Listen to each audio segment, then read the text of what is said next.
Hey guys, Matt again. I've got a few ideas I just really quickly want to share with you, and I've got about 6 video projects that I've sort of got lost in because I was too fussy about the video editing or the shots. So I'm just going to try and do these pretty quick. I have a survival saw, you know, the ones which I'll show you later. Basically teeth in a little chain, and you've got 2 pull rings, and you're trying to use that to cut timber with. Now, they're horrible. If you're the ones that try to use these things, they bind. It takes you like half an hour to cut a piece of timber, and if you are not careful, you will kink the chain and it will break. Pretty much useless as far as I'm concerned. I only carry it as a demonstration what not to buy. I think there's some better alternatives out there. One of these I carry, and I just went and bought a new one so you can see what it looks like in the packet. I'm sure there's many different brands. It's one of these Supercraft rod saw blades. Now, they also, I bought this from Mitre 10, but Bunnings sell them, and they put them in with their tile cutting. So they will cut tile. So I'll just read to you what these things cut. Supercraft rod saw blades are designed for cutting through glass, ceramic, quarry tiles, slate, hardened steel, fiberglass, laminates, copper and steel pipes, bricks and other materials, i.e. wood. The tungsten grip abrasive surface of this rod saw is also suitable for cutting curves and angles and difficult material. The blade suits a 300mm hacksaw. So, and you can see the size of it. Easy to pack in your emergency pack if you wanted to, you know, just slip something in your bag, and then you could sort of fashion a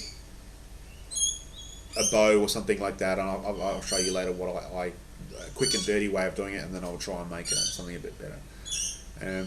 What I see myself using this for is in place of the survival saw, but as you can see, any other materials you come across, rock or bone or antler, this would be perfect for, you know, making some tools. If you wanted to have a bit of fun out there when you're sort of backpacking and you want to try some survival skills, that's certainly something I would definitely be carrying as a permanent addition to my survival kit. I do carry this as a permanent addition to my survival kit. Okay, so I'm just going to grab my fire bow, and I'll show you a quick and nasty way of hooking this up so you can get something out of it.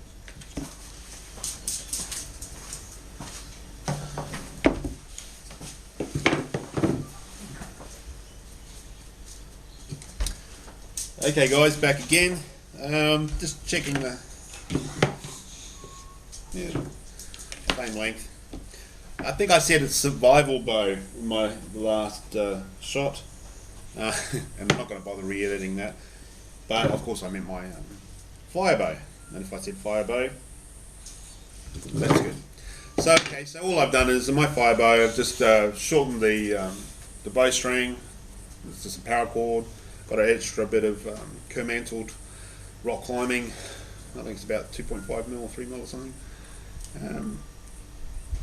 And you know, it's a bit loose. I should tighten that up. But there is a few things we can do to do that. You could easily just, you know, cut a notch on either end of this and jam something in there.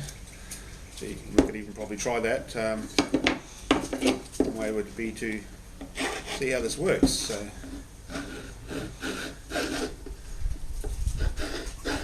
Personally, I think what I'll try and do is actually this way. So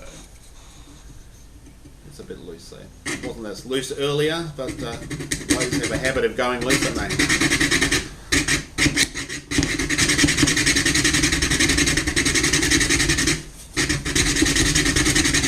Okay, so we've got a bit of a slit in that. Like that, so it's going to hold, and then I'm just going to reverse it around like that. And I could easily cut a notch in the other. So now I've got that away a bit. And,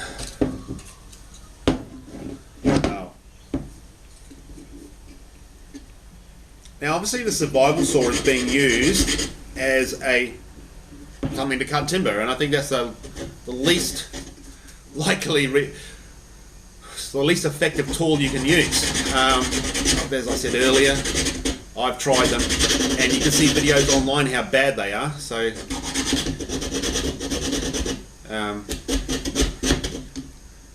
go. It's getting cut. But this, I said, is for cutting bone and obviously cutting wood. It's quite a thick. I'm guessing it's about 1.5, 2 mil thick. So you're actually removing quite a lot of material.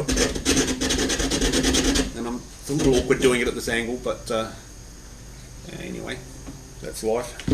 So I'm just gonna nip inside and I'll cut out this. I'll edit this bit out, and I'm just gonna get a knife and trim that out.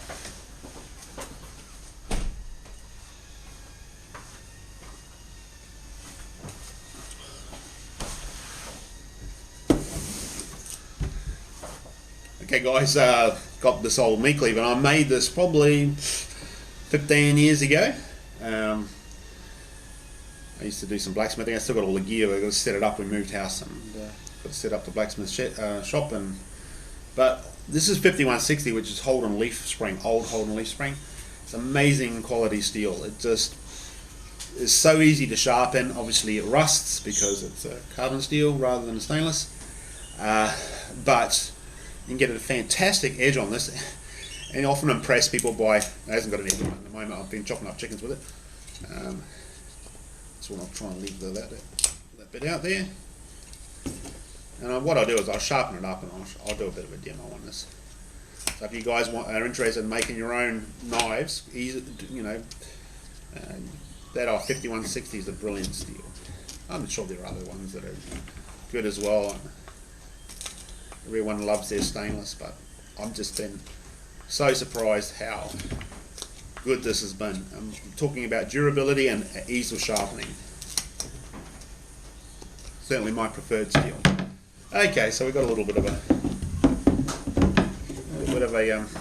thing on that, a little notch. So just put it in there between those two so it doesn't move. There we go. So we've got a bit more distance. So if I was going to try this out just as a demo, just the whalebone here, which is pretty hard bone. Just I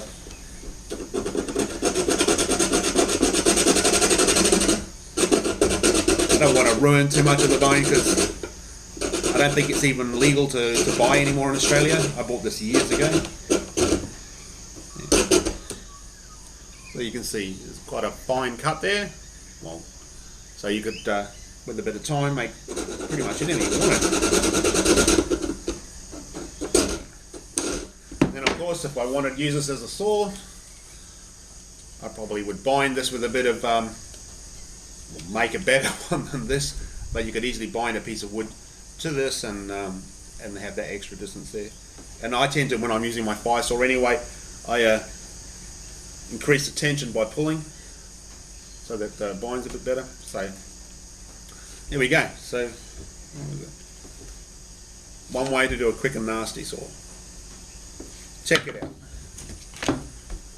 I recommend it. Okay guys, just a quick add-on. I just went and grabbed a bit of rock from my garden. It's got a retaining wall there, made out of some natural rock. I don't know what it is, and I thought I'd just give it a shot and see how well it cuts.